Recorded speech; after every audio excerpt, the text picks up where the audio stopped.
Padre, gracias por el día, por la comunión, por el descanso que hemos disfrutado, por los alimentos. Te agradecemos, Padre, ahora por permitirnos estar en este tiempo y traernos a tu siervo. Oramos tu unción sobre él, que tu palabra salga con poder en el nombre de Cristo. Amén. Pueden sentarse. Habiendo introducido al pastor Beck ya anoche, no vamos a extender nuestra introducción de él, pero sí traigo una información que antes no sabía en términos de su biografía. Evidentemente lo conocen como un predicador del Evangelio, uno que cree y predica las doctrinas de la gracia, y también es uno de los mayores colectores de ositos de peluche. No sabía esto. Eso es cierto, ¿no es cierto? La colección de ositos de peluche. Muy bien. Estoy ahora pasándole el micrófono. ¿Y eso es peligroso? Démosle la bienvenida.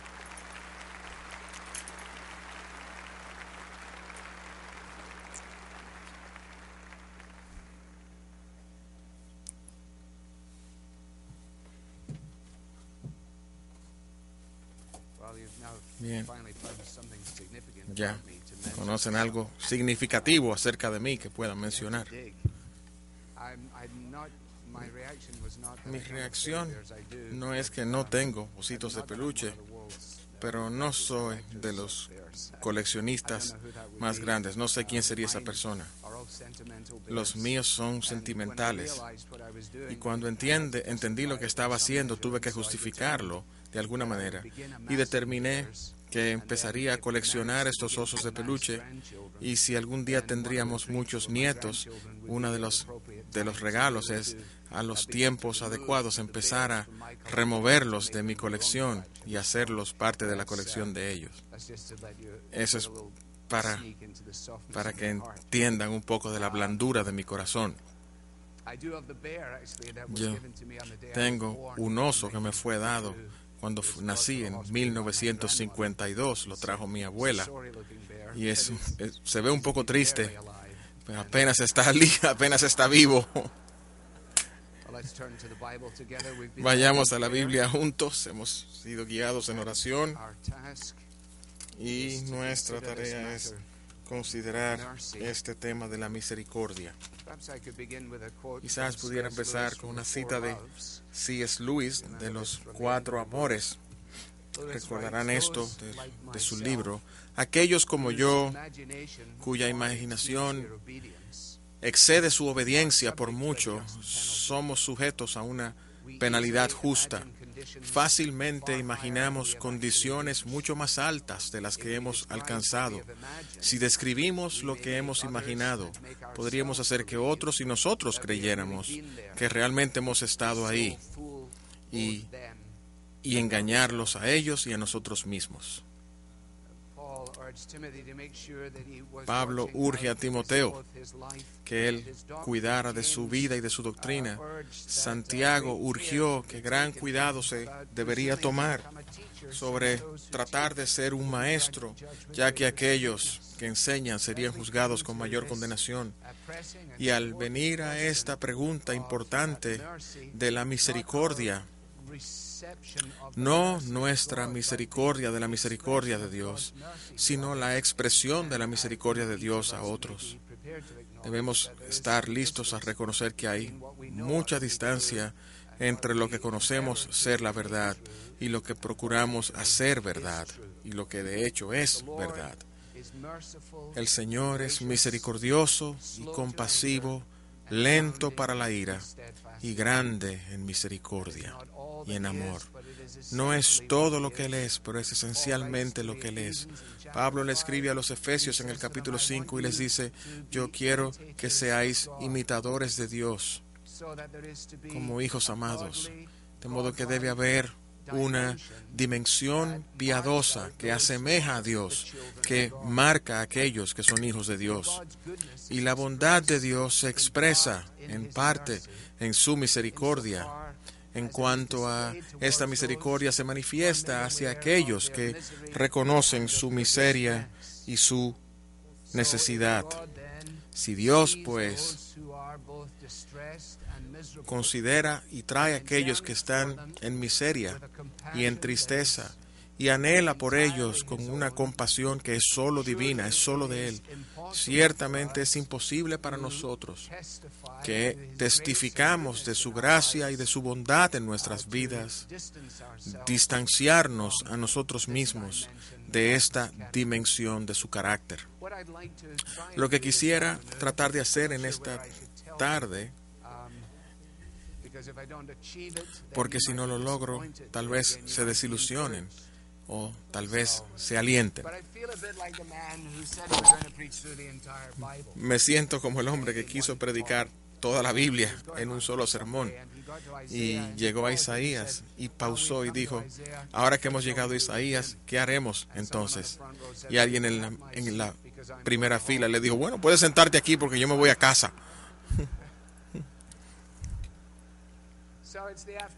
De modo que es la tarde. Quiero que veamos brevemente a la instrucción de Cristo, a sus palabras, que ya hemos considerado anteriormente. Y vamos a tomar un poco de las palabras de Carl Thomas antes. Y vamos a tomar una parábola común de Jesús. Y luego adelantaremos al tema de la iglesia en el primer siglo. Y considerar a la comunidad de la iglesia bajo la guía de los pastores que tomaban seriamente lo que implicaba esta expresión. Es un reto, pero creo que podremos lograrlo. Lucas capítulo 6, y solamente vamos a leer desde los versículos 27 al 36. Esto no es tanto como una lectura del texto, sino que quiero leerlo y leerlo de tal manera que ustedes de alguna manera lo absorban, y en la fortaleza de esto, entonces, hagamos dos preguntas directas al texto.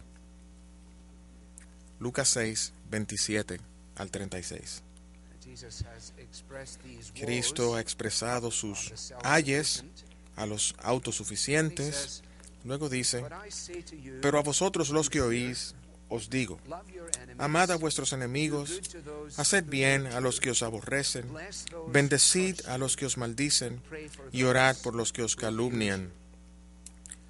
Al que te hiera en una mejilla, preséntale también la otra. Y al que te quite la capa, ni aun la túnica le niegues. A cualquiera que te pida, dale. Y al que tome lo que es tuyo, no pidas que te lo devuelva. Y como queréis que hagan los hombres con vosotros, así también haced vosotros con ellos. Porque si amáis a los que os aman, ¿qué mérito tenéis? Porque también los pecadores aman a los que los aman. Y si hacéis bien a los que os hacen bien, ¿qué mérito tenéis? Porque también los pecadores hacen lo mismo. Y si prestáis a aquellos de quienes esperáis recibir, ¿qué mérito tenéis? Porque también los pecadores prestan a los pecadores para recibir otro tanto. Amad pues a vuestros enemigos, y haced bien, y prestad, no esperando de ello nada, y será vuestro galardón grande, y seréis hijos del Altísimo, porque Él es benigno para con los ingratos y malos. Sed pues misericordiosos, como vuestro Padre es misericordioso. Aquí están las dos preguntas. Primera pregunta: ¿cuán difícil es de entender esto? Y tomo de esa extraña respuesta que ustedes están diciendo: no es difícil, y es correcto. Tal vez sea difícil para alguien porque tenga una dificultad de aprendizaje, pero una persona que entienda el idioma, es imposible que no comprendamos esta simple verdad. Entonces, ciertamente sigue que el no practicar lo que Cristo ha declarado, esta falta de práctica no tendrá excusa porque clamemos ignorancia. Será imposible decir, bueno, yo fallé en esto que se ha explicado, es porque yo no lo sabía o no lo entendía. La segunda pregunta es, quizás un poco más difícil. ¿Y cuán bien nosotros pensamos que el cristianismo en Norteamérica está practicando esta verdad cuando se pone a la luz de la claridad de esa instrucción de Cristo que hemos leído? Yo pienso que esta pregunta demanda más que el tiempo que podemos dar hoy y será vista de diferentes maneras.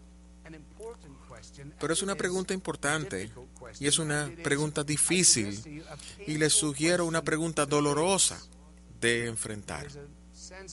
Hay un sentido en el cual pensamos que esto es como una especie de cardiograma, una especie de esta investigación invasiva que hay que hacer porque te dijeron que un examen de esfuerzo no va a revelar tu condición real. Hay que ir y entrar y determinar si hay algún tipo de bloqueo en tus arterias, porque es posible vivir por un tiempo con estos bloqueos sin determinarlos y estar completamente desapercibidos de lo que nos espera. Y es importante entonces cuando este tipo de investigación toma lugar. Es tiempo, sugiero, pues, es tiempo ya que está vencido, de hecho, de que hagamos esta investigación. He viajado un poco en el país y detecto un sonido en el aire. Detecto un tono en el hablar. Detecto una ira en los ojos, un espíritu de queja, un espíritu de murmuración, un espíritu de temor, un espíritu de chisme, un espíritu de gemir. Yo no tengo que salir de mi cuarto para encontrarlo. Apenas necesito un espejo que está en mi pared y el espejo que es mío y tuyo en la palabra de Dios misma. La persona que se mira en el espejo y no hace nada al respecto a la luz de lo que ha considerado es un tonto. Si has identificado características que necesitan atención o, como dice Santiago, en términos que necesitan de enfrentarse a Dios, de acuerdo a las Escrituras, les sugiero que vale la pena considerar que es la ocasión de nosotros de enfrentar, de mirar nuestro espíritu. Podemos identificar a los cristianos. Hace mucho, desde los 60, cuando cantábamos alrededor de las fogatas, porque sabíamos que éramos cristianos por nuestro amor y por nuestro amor. Ahora es más, y sabemos que somos cristianos por nuestro... Ni siquiera necesitas escuchar a las personas que digan esto. Y tú sabes, ya me subí en el autobús con un grupo de cristianos. No puedo creer esto. Increíble. ¿Cómo va a ser? Temeroso. No hay futuro. Más de lo mismo. Bla, bla, bla, bla, bla, bla. Y tal vez yo estoy en el autobús incorrecto. No sé de lo que estás hablando. Por supuesto, hay un limitado grupo. Yo sé que tú no estás ahí, estoy seguro. Tú no eres de esos. Pero si como yo, tú vives o viviste los últimos 19 meses de la vida de Christopher Hitchens, cuando él se refería a los 19 meses de vivir muriendo, si tú leíste sus artículos, si tú viste su último artículo en un libro llamado La mortalidad, que fue publicado póstumamente, habrás leído allí, como yo leí, no solamente la manera como él lidió con todas las implicaciones de su cáncer, como un ateo antagonista devoto, un propositor del ateísmo, sino que habrás leído allí también las cosas que las personas les escribieron. Aparentemente, cristianos profesantes preocupados para que él pudiese encontrar la verdad. Déjeme darles una cita de él. Dice, tú no has vivido, si lo pudiese poner así, hasta que no hayas hecho contribuciones como estas. ¿Quién más siente el dolor de Christopher Hitchens con su cáncer terminal como la venganza de Dios, porque él usó su voz para blasfemar? A los ateos les gusta ignorar los hechos. Les gusta actuar como que todo es una coincidencia. ¿Realmente? ¿Una coincidencia? Que de cualquier parte de su cuerpo, Christopher Hitchens recibiera cáncer en la parte de su cuerpo que él usó para blasfemia. Sí. Sigue creyendo esto, ateo. Él va a retorcerse en agonía y dolor, y luego morirá una muerte horrible y agonizante, y luego vendrá la buena diversión, cuando él sea enviado al infierno por siempre para ser torturado y puesto en llamas. Y cuando él va a este capítulo, él dice, ¿cómo piensan que mis hijos se sintieron al leer este tipo de material que vino rutinariamente a mi casa? Una vez más entiendo que hay algunos que son lunáticos, pero Cristo nos envió a envolvernos en una misión. No tenemos ninguna base justificable para cambiar el encargo de la misión a uno de amonestación. Fallar de hacer lo que se nos pide hacer en rescatar al que perece y cuidar del que muere y sacarlos en misericordia del pecado y de la tumba y llorar por ellos y recoger a los caídos. ¿En qué punto de la historia del cristianismo evangélico esto se transmitió o se transmutó en algo totalmente diferente?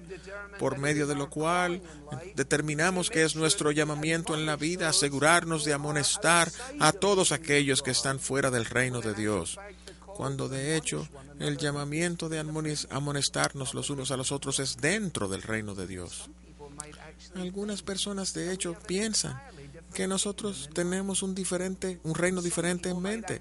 Algunas personas piensan que nosotros estamos sirviendo a otro rey, no un rey que es misericordioso y manso de corazón y que llama a las personas a hallar descanso en sus almas, no un rey manso que llega montado en un asno, pero tal vez otro rey. Solamente un tonto mencionaría control de armas en este contexto. Pues, déjenme hacerlo entonces. ¿Soy yo el único que ve estos letreros que dice estoy por Jesús y estoy por las armas? ¿Y cómo tú puedes juntar a los dos? Pedro tenía sus armas, tal vez fue muy exacto y se llevó la oreja de Malco, o realmente fue inexacto y le tiró a la cabeza, pero falló. Cristo dijo, mi reino no es de este mundo, quita esa espada del medio. Si mi reino fuese de este mundo, mis servidores pelearían por mí, pero mi reino es diferente. Mi reino viene en la misericordia, en la gentileza, en la cortesía, en el dominio propio, en el asemejarse a Cristo, en la piedad.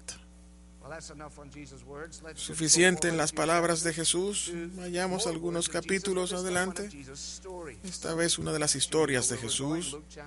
Imagino que sabrán a dónde vamos, a Lucas capítulo 18.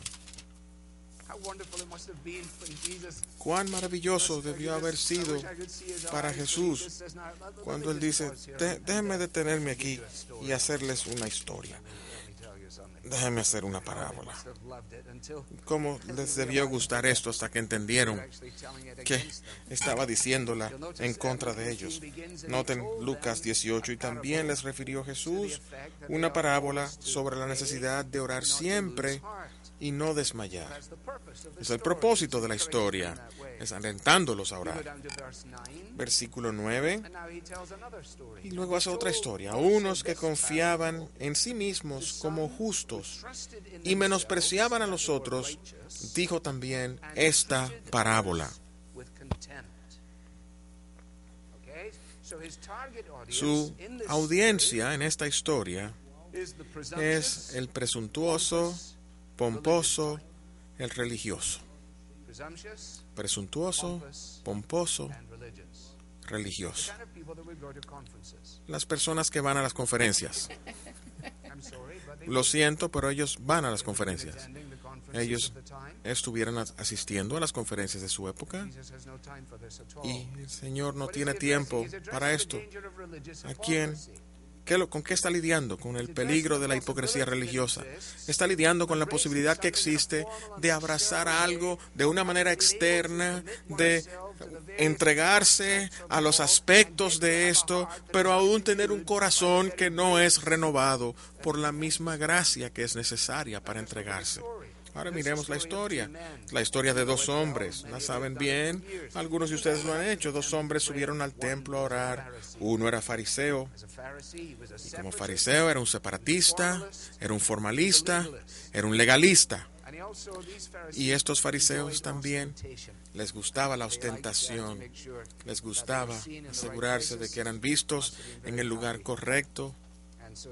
Y Jesús, al escuchar a todos, le dice a los discípulos: cuidado de los escribas, que les gusta caminar en grandes ropas y les gustan las salutaciones en las plazas y los lugares de honor en las plazas, y devoran las casas de las viudas por pretensión hacen largas oraciones. ¿Saben cuál es la próxima oración? Recibirán mayor condenación. El otro hombre nos presenta como un publicano. No significa mucho para nosotros hasta que no veamos. Este es alguien que realmente era exactamente lo opuesto, religiosa y socialmente lo opuesto a un fariseo. Los publicanos se incluían con las prostitutas y hubiese sido algo terrible tener un publicano como miembro de tu familia. No querías responder la pregunta: ¿y qué es lo que hace fulano? O él es... Ay, perdón, tengo algo en la garganta. Él es un publicano, un colector de impuestos. Ah, qué bien. Tengo que hacer otra cosa, permiso. El colector de impuestos no podía traer sus dones, sus ofrendas al templo. Eran odiados, eran deshonrados. Sabemos que Zaqueo, se subió en un árbol. Él estaba más seguro en el árbol tratando de ver a Jesús que en el suelo. La gente no quería saber de él. Y los dos oraron. Versículo 11, el fariseo puesto en pie oraba. Y recuerdan su oración, tan llena de autocongratulación, absolutamente sin esperanza. No soy como los demás hombres. No, ciertamente, no ladrón, injusto, adúltero, ni aun como este publicano. No soy como esas personas con esos aretes en la nariz o en los labios. No soy como ninguno de estos cuando los veo en esas tiendas orgánicas. Pude haber dicho otra cosa. No estoy comentando la tienda en particular. Las personas hacen deducciones increíbles a veces cuando uno dice algo como esto. Pero ustedes entienden el punto. Él mira a Dios, pero se contempla a sí mismo. Evitaba el pecado y él quería que Dios supiera que él practicaba la piedad y que Dios debía saber, y todos los demás, que él hacía mucho más de lo que se le pedía. Él es más allá del requisito mínimo. Doy diezmos de todo lo que gano. Le ayudo 2 veces a la semana. Él se compara con otros y él dice: wow, yo soy mejor.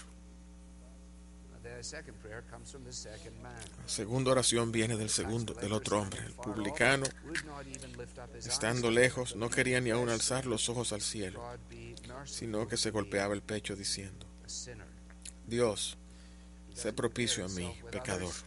No se compara a sí mismo con otros, se ve a sí mismo delante de Dios, se ve a sí mismo como la misma personificación del pecado, sabe que es un buitre, sabe que necesita misericordia, y él clama a Dios por misericordia. Si se imaginan las personas escuchando una historia como esta, asumirían que presumiblemente el hombre religioso vendría mejor. Pero el versículo 14 dice, al terminar esto, os digo que eso es el publicano, el colector de impuestos, descendió a su casa justificado antes que el otro. Porque cualquiera que se enaltece será humillado, y el que se humilla será enaltecido. Lo que el fariseo tuvo que decir acerca de sí mismo fue exacto.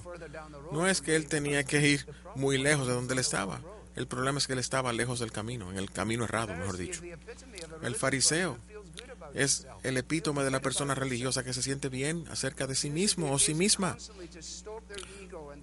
Usa la ocasión de mostrar su ego y de separarse de todo lo que es malo y pecaminoso e injusto. A menudo estos individuos no tienen amigos no cristianos. Hace mucho tiempo que ellos jamás se juntaron con uno que no fuera cristiano, con alguien que les trajera mala reputación o que estuviera fuera de su círculo de interés. Yo busco mi propio corazón. Estaba jugando golf en California hace algunos meses y estaba con un hombre a quien conocí con 3 otros en un grupo de 5 y ellos empezaron a contar de los chistes más terribles que jamás oí. Y luego de un tiempo, en uno de los hoyos, uno de los hombres dijo: ¿y qué tú haces? Me preguntó a mí. Yo quise decir, yo enseño. Yo dije, soy un pastor. Silencio sepulcral. ¿Y cómo está el negocio? ¿Cómo es tu negocio? ¿Cómo está la cosa? ¿Cómo andan? El negocio es fantástico, le dije. No faltan pecadores.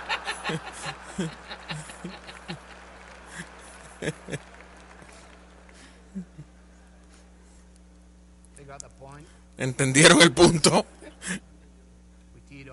Volvimos a golpear la pelota. Estaba en medio del campo y esto ocurre tan rara vez, lo recuerdo. Y uno de estos hombres vino corriendo donde mí. Corrió a través del campo. Me dijo, no me gustó lo que dijiste. Le dije, perdón, ¿qué fue? ¿Qué parte? Dijiste que yo era un pecador. Le dije, yo no dije que tú no eras pecador, dije que había muchos. Y dije, bueno, pues yo no soy un pecador. Los chistes que estoy haciendo son chistes acerca de pecadores. Esos son chistes de pecadores. Pero yo no soy un pecador. Es literalmente lo que él me dijo. Yo no soy un pecador. Yo te estoy diciendo que acerca de personas que son pecadores, pero no yo. Le dije, bueno, pues me encanta conocerte. Encantado de conocerte. Dices, ¿por qué? Ahora está a toda velocidad. Porque siempre hay una otra persona que yo he escuchado que tiene esa designación. Él dice, ¿quién es ese? Y yo le dije, Jesucristo de Nazaret. Y él dijo, bueno, si lo vas a poner así, ¿y cómo quieres que lo ponga? Escúchame, le dije, yo solamente necesito un espejo. Yo solo necesito un espejo para ver un pecador. Todas las mañanas que me levanto. Pero tú dijiste que eres un ministro. Sí, soy un ministro, así es. Soy un ministro pecador. Bien, Esto lo calmó. Y al final del juego estábamos teniendo una muy buena conversación. Y él terminó con la noción de que si hay un Dios, un buen Dios, presumiblemente va a recompensar a las buenas personas que hacen lo mejor que pueden. Él no entendió que el estar apercibidos de Dios trae apercibimiento de nuestro pecado. La ley nos vacía y la gracia nos llena. Y ahora vamos a adelantar hacia Creta. Y si pueden ir conmigo, tienen sus Biblias. Vamos al libro de los Hechos. No, Tito, ¿cierto? Y probablemente estos 3 capítulos, más que ningún otro de las epístolas, trae la aplicación de esta demanda absoluta de que los hijos de Dios sean marcados por el carácter de Dios. Que estos individuos a quienes Pablo está alentando a Tito que vaya y los exhorte y los anime, han de ser estos que están listos para toda buena obra. Eso se ve desde el primer versículo en el capítulo 3. Recuérdales a que se sujeten a los gobernantes y autoridades y que obedezcan y que estén dispuestos a toda buena obra. Y esto toma lugar en un ambiente en el cual los falsos maestros, con su influencia, de acuerdo al capítulo 16 del capítulo 1, son abominables y reprobados en cuanto a toda buena obra. De hecho, Pablo habla muy directo de ellos. Creta era un lugar proverbial de decadencia moral. Los historiadores registran que era casi imposible hallar mayor truanería, personal o pública, que en Creta. Un historiador contemporáneo dijo, si quiere empezar en un lugar que se ha ido a las tinieblas, piensen en Creta. Es virtualmente imposible hallar un lugar donde la conducta personal sea más triquiñuela y las políticas públicas sean más injustas. Ese es el contexto. Triquiñuelas en la conducta personal, injusticia en la conducta pública. Y Timoteo ha de guardar su vida en doctrina, guardar su vida y la doctrina, y también Tito. Y notarán en el versículo 7 del capítulo 2, donde él, como el pastor de la congregación, ha de presentarse a sí mismo en todo como ejemplo de buenas obras. En el griego, de hecho, se lee en todos los aspectos, sea un modelo de buenas obras. Hay momentos para debates, hay momentos para discusiones, pero en el versículo 15, Pablo le dice, esto habla y exhorta, reprende con toda autoridad, nadie te menosprecie. ¿Y qué provee? Él ha de proveer para ellos una lección en moral y cívica, en civismo, en los derechos y los deberes de un ciudadano. Él ha de asegurarse que las personas viviendo en este lugar reconocieran que la conducta cristiana es absolutamente crucial en el avance del Evangelio, que su conducta debía estar a tono con sus creencias, que su profesión debía nacer de su práctica, de modo que en la arena pública, en el ambiente en el cual vivía, en la esfera de influencia que ellos tuviesen, su conducta cristiana tenía que manifestarse en el contexto de la población general. Una población que, una vez más, se registra que era notoriamente problemática, llena de agitadores y de insurreccionistas. De modo que aquí está esta pequeña iglesia que Tito tenía que pastorear, marcada en un lugar marcado por la injusticia civil, por las triquiñuelas y truanerías, las personas argumentando, agitando, quejándose, y simplemente les dice, recuérdales que sean marcados por la lealtad.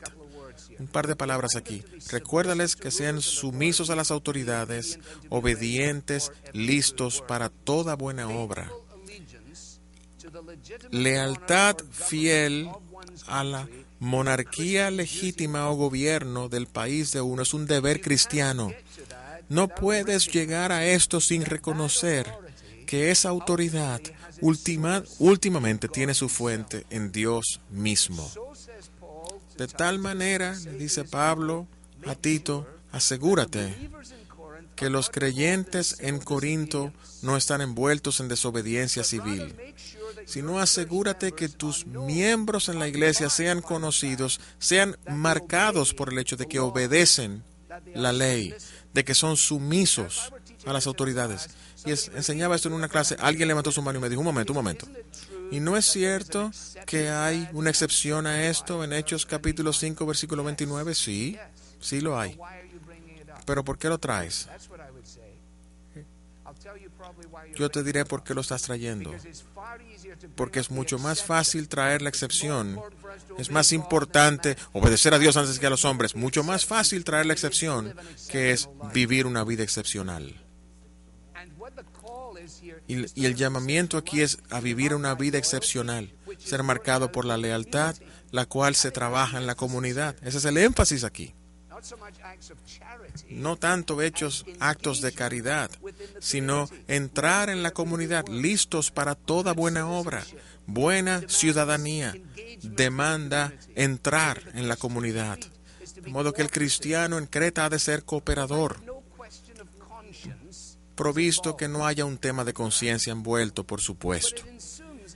Pero asume envolvimiento, asume entrar en contacto con la comunidad y no aislamiento.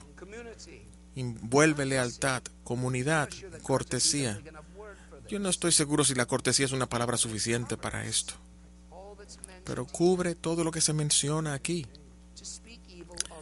Hablar mal de nadie, evitar las contiendas, gentiles, mostrando cortesía hacia todas las personas.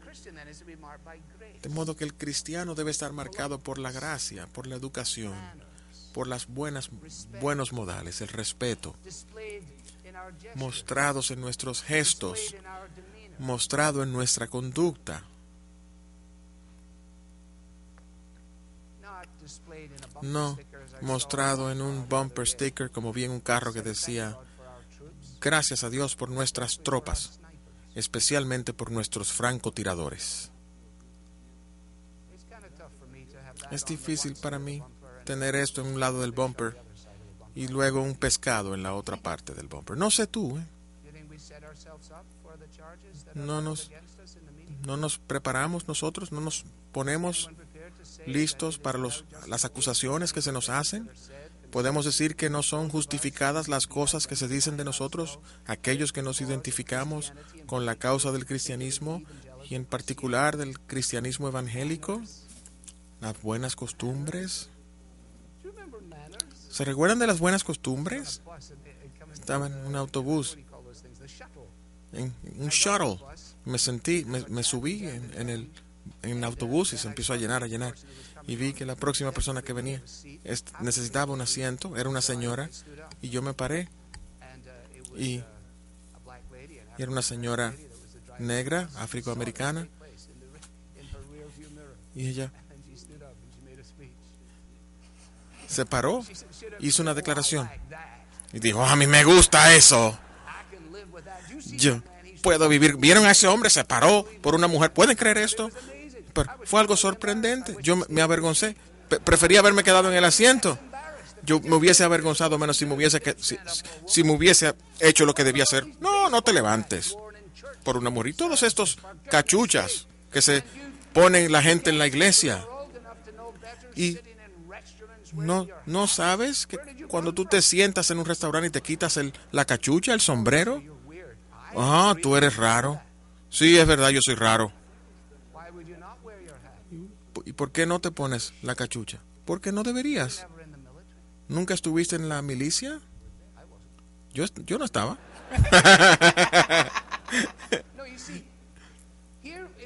Si tú le hablas a alguien que es parte de la generación milenial, eso es lo que te dirán. La persona que no pueden tolerar es la persona que es odiosa, dura, que le falta dignidad moral, falta de cooperación, sin cortesía, sin justicia, vicioso, difícil de manejar, difícil de lidiar, no placentero. Lealtad, comunidad, cortesía, humildad. ¿Y cómo llegamos a esta humildad? El texto sigue diciendo que todo está cimentado en la gracia y en la misericordia de Dios. Su exhortación, su directriz está construida en la teología que la guarda. No es esto un llamamiento a procurar ser una mejor persona, a que la gente piense bien de nosotros. No.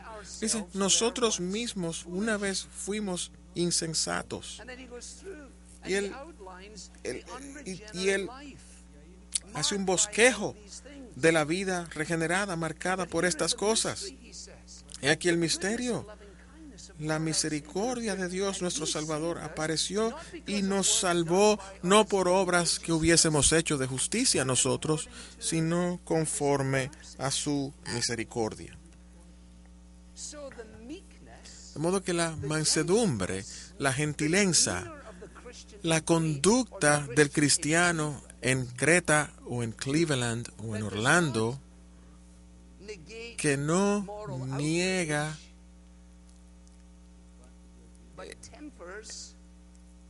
niega su disgusto moral, pero controla la reacción egoísta a la que somos propensos.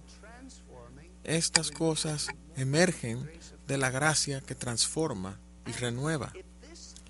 Y si esto no es lo suficientemente difícil, mira las palabras del versículo 2. Para con todos los hombres. Para con todos los hombres. La historia del buen samaritano fue especialmente dicha por Cristo para contradecir las nociones. El hombre quería saber quién es mi prójimo. Dime cuál es mi grupito. Dime a dónde yo puedo poner el círculo alrededor mío. Y después de este circulito no tengo que meterme con nadie más ni envolverme absolutamente más. Solamente dime cuál es mi circulito para yo quedarme fuera de todos los miserables, pecadores, inicuos que hay afuera. No quiero que invadan mi espacio. Aquellos que no entienden que tenemos un mandato divino para vivir con pasteles de manzana y banderas y tener un tiempo maravilloso en nuestra vida. La cortesía gentil, que es tan esencial del carácter cristiano, debe ser exhibida al mundo en general, incluyendo a aquellos que son los más hostiles o los que nos gusta menos, y no solamente a los otros cristianos o amigos personales, dice G.E. Kelly. ¿Ven por qué empecé con los 4 amores? Déjenme perdonar, hay que terminar en algún punto. Y las prédicas de la tarde siempre son las más difíciles. Las personas están llenas de pavo y de incredulidad. O de carne y de incredulidad. Esa es una cita de un amigo presbiteriano, pero tenía que decirla. ¿Puedo volver a Christopher Hitchens? No sé cuántos de ustedes leyeron sus declaraciones y siguieron su diatriba y demás. Lo hallé más fácil de entender que algunos de sus proponentes ateos. Aprecio mucho de lo que dijo. Por supuesto, no estoy de acuerdo con él. No estoy de acuerdo con sus valores. Pero pienso que, hasta cierta medida, había algo honesto acerca de este hombre. Y algo que venía en él, es imposible para él simplemente ser podrido a las personas. Pero déjeme darle un par de citas a este libro. El día que su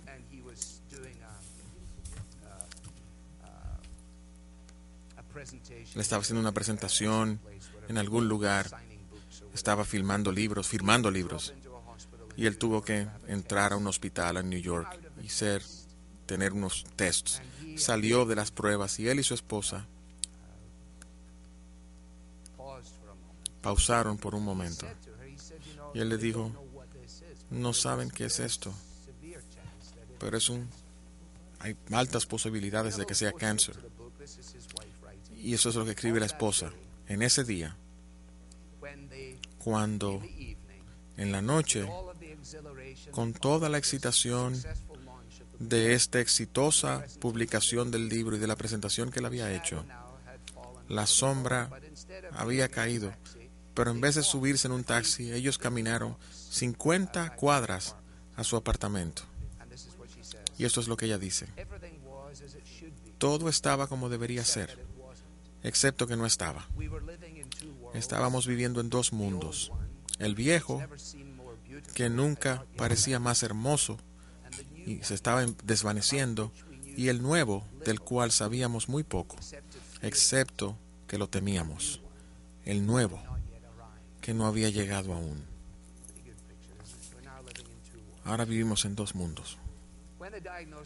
Cuando el diagnóstico fue confirmado, y esto empezó el tiempo en que Christopher Hitchens empezó a vivir como alguien muriendo, y dijo esto: mi mayor consolación, dice él, en este año de vivir muriendo, ha sido la presencia de amigos.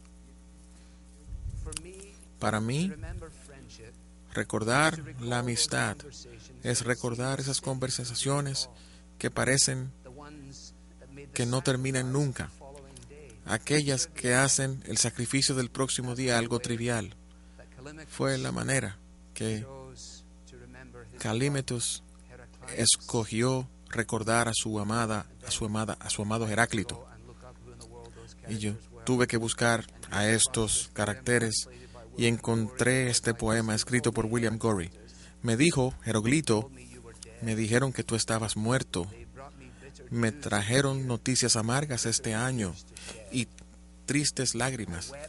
Lloré cuando lo recordé, cuán a menudo tú y yo habíamos atado al sol hablando y lo habíamos visto descender en los cielos. Este es Christopher Hitchens. Este es ateo recalcitrante. Este hombre se volvió la encarnación de todo lo que representaba el enemigo a nosotros. Ahora imagínenselo caminar 50 cuadras con un diagnóstico de cáncer y piensen en él. Si quieres saber lo que era para mí encontrar estos meses finales, estaba ahí anhelando amistad. No te hubiese gustado la oportunidad no de mandarle un email ridículo, sino hablarle de un amigo que es más unido que un hermano, de que Jesús llamó a aquellos con quienes Él quería estar, que Él los hizo sus amigos, que Él no es solamente un amigo para ellos, sino un salvador para con ellos. Decirle que nuestro creer en Dios no existe en aislamiento de la cruz del Señor Jesucristo, y que hubiese sido difícil saber o creer todo el sufrimiento que había en Él, no saber que su sufrimiento en la persona de Cristo en esa cruz tenía sentido para nosotros. ¿Le pudimos haber dicho esto? Pienso que hubiese sido fantástico tratar de presentar nuestra mejor apologética, y quizás los más brillantes aquí hubiesen hecho lo mismo. Su hermano trató de hacerlo. Y yo esto lo digo con lamento, pero tengo la sospecha de que quizás lo hubiésemos atrapado. No, ya ha perdido su mente antes de acabar el sermón. No, estoy pensando acerca de los Óscares, por ejemplo. En el día de San Valentín, pensé que era algo bueno llevar a mi esposa a ver un film llamado Love, Amor. No, no vayan. Les voy a decir cómo termina para que no vayan. Estaba intrigado. Es una película francesa traducida al inglés. Pues tiene tantas buenas revisiones. Es una gran historia de amor. Es una para las épocas. Me dije a mí mismo, bueno, ¿por qué la élite literaria moderna le da a este film, a esta película, la historia de una pareja vieja, de viejos, que se aman hasta el final? Yo me pregunté todo esto hasta el punto en el que el señor mayor toma una almohada y sofoca a su esposa y la ahoga mientras ella está en la cama. Pero ven, cuadra perfectamente.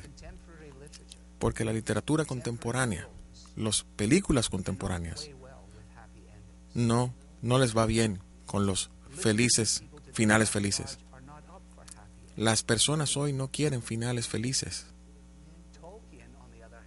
Tolkien estaba muy feliz con sus finales felices, y cuando él escribió sus historias, sus fábulas, él las escribió porque él sabía que iban a tener una influencia perenne, porque él dijo, los hombres y las mujeres, como hombres y mujeres, comparten anhelos similares, anhelos por lo sobrenatural, anhelo por un amor que es más grande que la muerte, anhelo por un bien que triunfa sobre el mal, anhelo por una relación cercana con la naturaleza.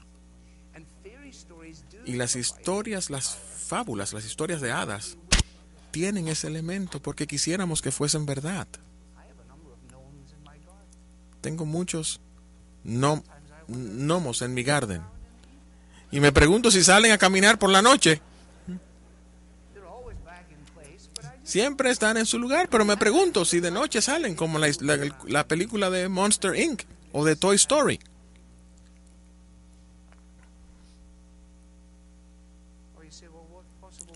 ¿Y cuál punto de final es este? Bueno, pensemos en esto. Sé que es común para que las personas sugieran, si te caminas en el ámbito del cristianismo, la historia de Jesús, su muerte y resurrección, de hecho estás transitando en el área de los cuentos de hadas. Quiero que entiendan la historia como se nos entrega en las Escrituras. Luego te pregunta si no es la realidad. Que lo que hallamos en el Señor Jesucristo, en su muerte y en su resurrección, es la realidad última hacia la cual todos los cuentos de hada llevan. Por supuesto, vamos a vivir en un nuevo cielo y nueva tierra. Amor en el Señor Jesucristo que triunfa sobre el odio. Y tú puedes seguir a través de toda la línea. Los anhelos más profundos del corazón humano se responden en el Evangelio. Pero si nuestro Evangelio se vuelve otro Evangelio, un Evangelio terrenal, un Evangelio temporal, un Evangelio nacional, un Evangelio territorial patriótico, entonces perderemos la oportunidad de traer esta tremenda buena noticia a aquellos que están caminando en un mar embravecido. La cruz es el púlpito del amor de Dios, dijo Agustín, persuadiendo a los hombres del amor de Dios. Es el llamamiento del ministerio cristiano. Aquí estamos todos estos años después de los 60. Algunos de nosotros los sobrevivimos. Y algunos hemos escuchado esos álbumes. Oh, yo quiero tomar tu mano, quiero tomar tu mano. I want to hold your hand. Esa es la canción que se refiere. Sí, ella te ama, sí, yo te amo, sí, yo te amo, sí. Algo terrible. Ahora pueden entender por qué la comunidad cristiana del sur estaba tan opuesta a estos caracteres. debemos admitir que ellos estaban en un extremo, es cierto. Pero en la última entrevista que Lennon dio a la revista Rolling Stones, le preguntaron sobre varias canciones que él había escrito. Él escribió una en 1965. ¿Y qué acerca del infierno? ¿La recuerdan? Cuando era más joven que hoy, no sabía que había nada, y ahora soy más viejo y no soy tan egoísta, y he hallado que alguien ha abierto la puerta. Ayúdame si puedes, me siento triste. Ayúdame a poner mis pies otra vez en la tierra, por favor, ayúdame. La canción ayuda, no hell, no infierno, sino ayuda. Lennon dijo, ese fue el clamor de mi corazón. Pero nunca nadie me respondió. Él no la iba a buscar de alguno de nosotros, de muchos de nosotros. Maharishi, con sus nociones pluralistas y extrañas, parecía más amigable. Yo no sé si él los removió, los clamores exclusivistas de Cristo. Yo creo que él fue rechazado por aquellos que no nos parecíamos a Cristo, cuando debíamos parecernos a Él si somos hijos de nuestro Padre Celestial. Y Jesús dijo, sed pues misericordiosos, como vuestro Padre Celestial es misericordioso. Señor de gracia, te agradecemos por tu palabra. Es tu palabra que está fija en los cielos y es confiable. Concédenos que seamos estudiantes de tu palabra, que sepamos lo que dice, pero que también podamos ser llenos del Espíritu Santo, para que al ir a las personas, a nuestros colegas y amigos, al abrir nuestras Biblias, que lo hagamos en el entendimiento de que solo el Espíritu que abre ojos ciegos y ablanda corazones duros. Reconocemos que tú escogiste no trabajar en un vacío, pero tú nos has recogido y nos has llevado al lugar correcto. Gracias por el glorioso evangelio que podemos compartir. Concédenos que nuestras vidas no interrumpan tanto nuestros labios al punto de que te fallemos. Que todo lo que sea tuyo halle su consuelo. Que todo lo que no sea necesario se desaparezca de nuestras vidas. Ayúdanos a ser más como tu Hijo, el Señor Jesucristo. En su nombre oramos. Amén.